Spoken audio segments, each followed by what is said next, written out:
मैंने आज शुक्रवार आज घरे कौन आइटम है स्पेशल आइटम कर घरमणी से देखा कौन चलती कौन चलती चुंगुड़ी माछ तरकारी चुंगुड़ी चुंगुड़ी बड़ चुंगुड़ी तापर एटा झीर अंडा तरकारी झीर जो आइस खाइबनी माछ माछ खाइना अंडा खाली खाइबो से हला अंडा किंतु आइस नु ना ना अंडा टा भेज रे जाए हला आ तापर हेती देखो जर्नी भजा हला जर्नी भजा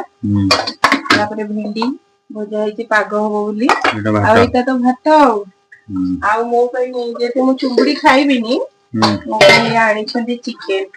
ए बापा तोर स्पेशल ना को और एटा मैरिनेट करके रखि दै छंदी तो लास्ट में चिकन हो क्या हो चिकन कषा न तरकारी हो चिकन कषा हो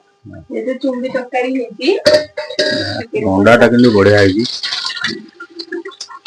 चुंगुड़ी चुंगुड़ी चलियो कि अंडा टा भलो है ऐसो की खाइबो टेस्ट करिया माने कहबो